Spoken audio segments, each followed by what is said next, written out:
Na oddelku za biotehnologijo in sistemsko biologijo nam novi laboratoriji predstavljajo možnosti za prebojne raziskave na področju našega delovanja, visoko strokovno podporo slovenskim vladnim službam in uspešen prenos biotehnološkega znanja na industrijo. Naj najprej mogoče opišem, kakšno prostorsko stisko smo imeli v stari stavbi. Recimo laboratorijska delovna mesta smo si organizirali z rezervacijami, laboratorijskega pulta za inštalacijo novih aparatur pa sploh nismo več imeli.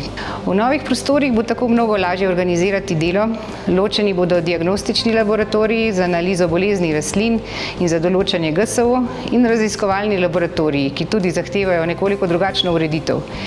Poleg tega pa bomo z novo stavbo pridobili tudi tehnološko najbolj napredno opremo, kot na primer pravi laboratorij za celično biologijo z dodatnimi konfokalnimi mikroskopi, pa aparature za digitalno kvantifikacijo DNA, laboratorijske robote, aparat za identifikacijo rastlinskih patogenov in aparatur za fenotipizacijo rastlin. Tako bomo res lažje pridobivali ambiciozne projekte, doprinesli k znanju za kmetijstvo bodočnosti, kmetijstvo, ki bo okolju bolj prijazno, hkrati pa bo tudi pridelana hrana visoke kvalitete. Poleg tega pa pričakujemo še intenzivnejše sodelovanje z industrijo na našem prostoru in v svetovnem merilu. Torej res velik korak naprej za nas. Biotehnološko stičišče bo za oddelek za genetsko toksikologijo in biologijo raka predstavljalo pridobitev novih, modernih laboratorijev, specifični pogoji dela, ki jih do sedaj nismo imeli.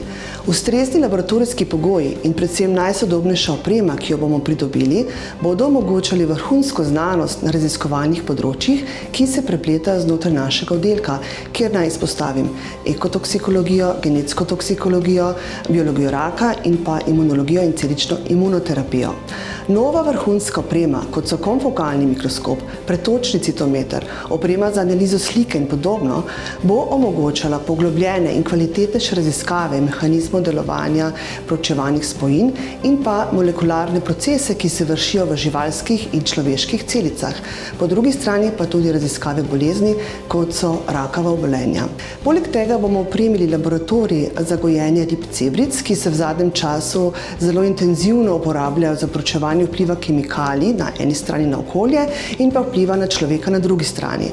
Opremili bomo tudi laboratorij za razvoj naprednih in vitro tridimenzionalnih celičnih sistemov, kot so recimo sferoidi, organoidi in se uporabljajo kot alternativa poskusom na živali. Naj omenim, da že sedaj znotraj našega oddelka deluje laboratorij po standardih dobre laboratorijske prakse in v novih prostorih bomo lahko tako širili tovrstno dejavnost, ki jo izvajamo za regulativo, za državne organe in gospodarstvo.